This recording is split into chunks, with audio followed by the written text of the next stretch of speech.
Olá, colega. Meu nome é Paulo Tarcísio, sou médico anestesista com atuação em terapia intensiva e no SAMU, no pré-hospitalar. Também sou instrutor do ACLS pela American Heart e instrutor do curso de via aérea difícil. E nessa série de vídeos estamos abordando o protocolo da Associação Médica Brasileira sobre via aérea no Covid suspeito ou no Covid confirmado. No último vídeo falamos sobre oxigenoterapia, qual é a forma correta de oxigenar o paciente com Covid, produzindo o mínimo de gotículas possível para o ambiente. Nesse vídeo falaremos sobre como sedar o paciente para intubação. E no próximo vídeo falaremos sobre a técnica da intubação propriamente dita. Então a técnica que usaremos de sedação para o paciente é a sequência rápida. Eu não vou pré-oxigenar o paciente, não vou pré-ventilar, o paciente, mas vou pré-oxigenar. Na sequência rápida, de maneira geral, usamos 3 grupos de drogas: um hipnótico, um opioide e um bloqueador neuromuscular. O bloqueador neuromuscular serve para reduzir a chance de lesão de parte mole, porque eu tenho que fazer menos força, e reduz o risco do paciente vomitar e broncoaspirar. Já que o paciente está relaxado, vai ser difícil ele conseguir vomitar. O opioide ele serve tanto para dor quanto para bloqueio simpático, para que o paciente não tenha uma liberação adrenérgica excessiva. E o hipnótico serve para que o paciente esteja inconsciente na hora da intubação. Além dessas 3 drogas, a AMB recomendou uma 4ª droga, que faz parte do nosso dia a dia na anestesia, que é a lidocaína IV, isso mesmo, para melhorar o nosso arsenal. E vamos entender por que ela recomendou. E ela recomendou algumas drogas diferentes na intubação, como hipnótico e também como bloqueador neuromuscular. Agora a gente vai ver cada uma dessas drogas e falar um pouco das peculiaridades de cada uma. Então, primeiro, a AMB recomenda o uso dos bloqueadores neuromusculares, o rocurônio e a succinilcolina, ou rocurônio ou succinil. É muito comum nas emergências os colegas não terem o hábito de usar bloqueador neuromuscular, pelo risco de não conseguir intubar e etc. Mas aqui no Covid, o bloqueador neuromuscular é mandatório. Por quê? Já viu, às vezes, quando a gente intuba o paciente mal relaxado e ele tosse com um tubo na boca? Tem que pensar que nesse ato de tossir, o paciente vai liberar gotícula e aerossol por todo lado. E isso não pode acontecer no paciente com Covid, pelo risco de contaminação da equipe. Então, o bloqueador neuromuscular, mais do que tudo, nessa intubação vai ser essencial. É uma ótima oportunidade para que a gente crie mais intimidade com ele e que ele faça parte da nossa prática clínica cotidiana na intubação. Então, a MB recomenda 2 bloqueadores, ou rocurônio ou a succinilcolina. Dificilmente nos interiores do país teremos rocurônio disponível. É uma droga que a gente encontra mais nos centros cirúrgicos e nos grandes centros. Então não vou falar tanto dele. Vou falar apenas que ele tem início rápido de ação, assim como a succinilcolina, que ele é adespolarizante, ou seja, o paciente não vai fascicular, e que ele tem um reversor específico, que é o Sugamadex, que caso eu não consiga intubar com rocurônio, eu faço o Sugamadex e o paciente não estará mais relaxado. Não vou falar mais do que isso, porque você não vai encontrar o rocurônio na sua emergência, provavelmente. O que a gente tem no dia a dia é a succinilcolina, que é um bloqueador despolarizante. Então, todos já vimos o paciente, depois do uso da succinilcolina, fascicular. Essa é nosso frasco de succinilcolina. Repara que ele é um sal, ele vem em formato de um sal, ele não vem em formato de um líquido. Então, eu vou abrir a succinilcolina aqui em cima. Pode ser também o succinilcolina, também tem o mesmo efeito. E vou colocar aqui ou água destilada ou soro fisiológico, só o suficiente para diluir. A quantidade exatamente que eu coloco não é tão importante. Então dá para colocar uns 5 ml, algo assim específico. A dose de livro da succinilcolina é de 1 a 1,5 mg por quilo. Então, 1 mg para um paciente de 70 kg, eu faria 70 mg. 1,5 mg no paciente de 70 kg, 105 mg. Nesse frasco, a gente tem 100 mg de succinilcolina e o succinilcolina também é a mesma concentração, a mesma quantidade de droga, a mesma massa de droga. Então, na prática, fica um frasco desse para um paciente adulto de 70 quilos. 70 quilos, 80 quilos ou um pouco mais. Na prática, eu uso um frasco desse na maior parte dos pacientes adultos. Então, esse é a succinilcolina. Tá? Isso é o bloqueador neuromuscular. Depois, qual é a grande desvantagem da succinilcolina? Desculpa. Ela é despolarizante, então ela vai bloquear as fibras musculares através da ativação das fibras e vai colocá-la numa espécie de período refratário.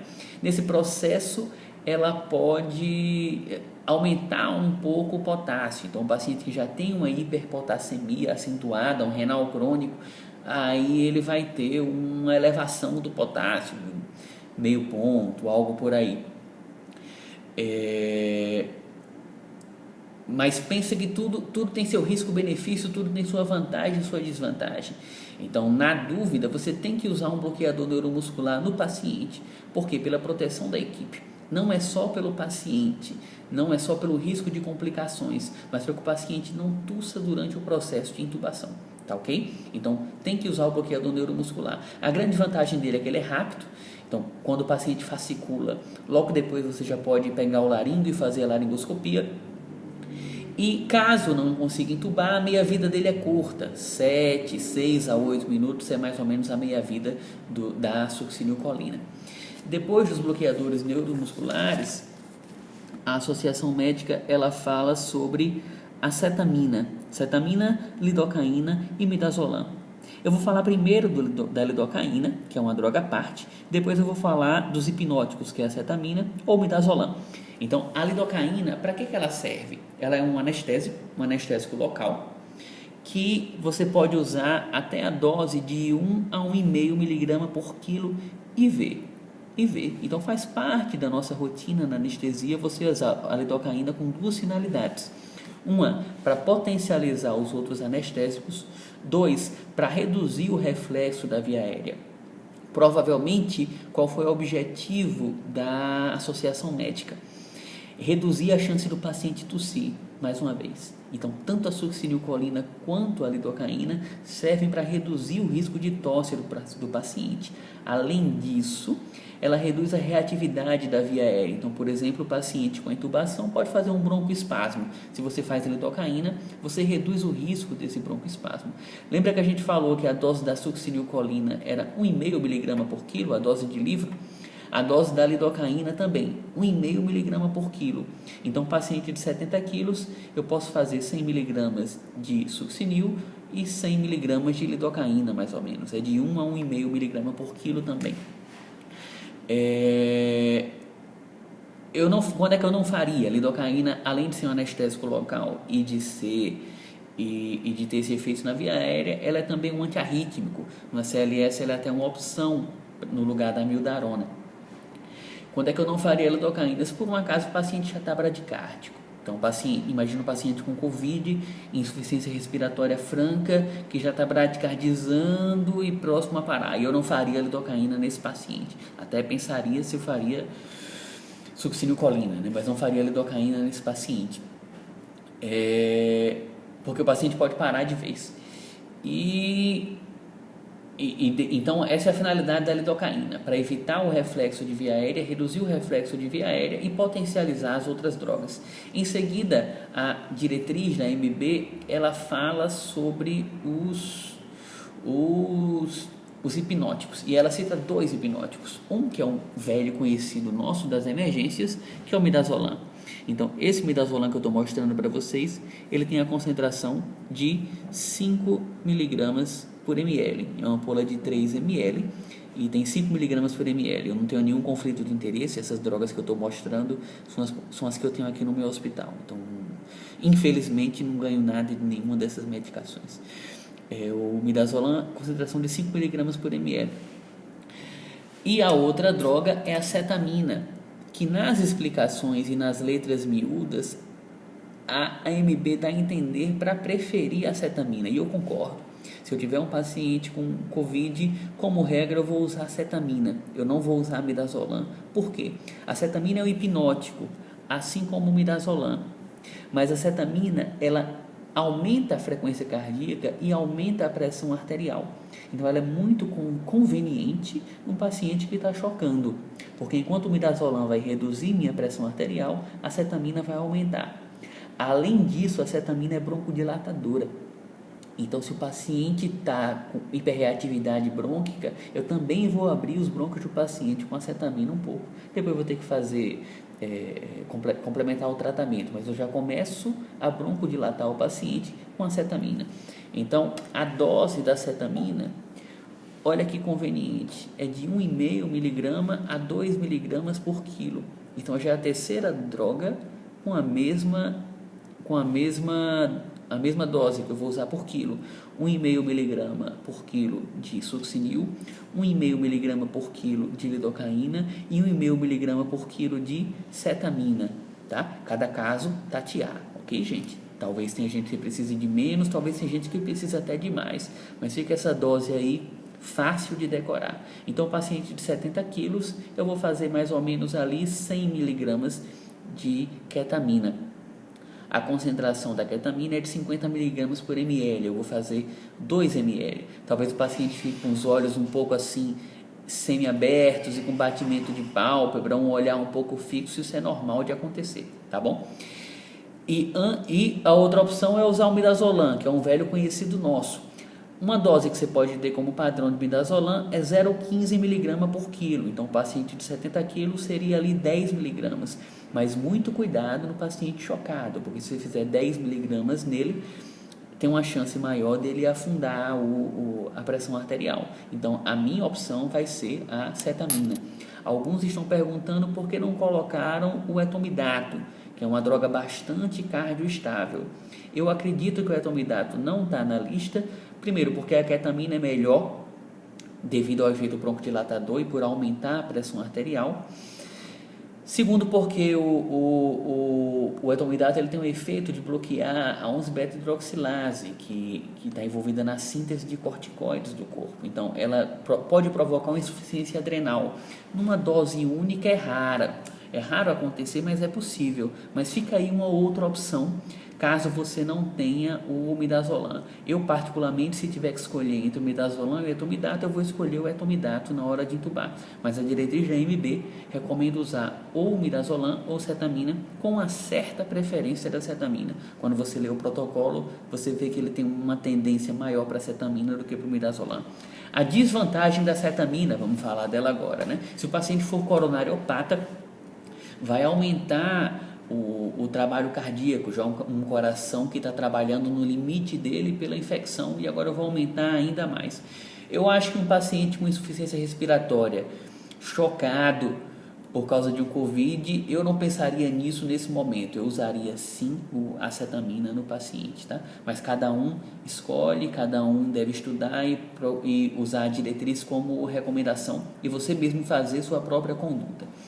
Então, vimos succinilcolina, 1,5 mg por quilo, lidocaína, 1,5 mg por quilo e cetamina, 1,5 mg por quilo.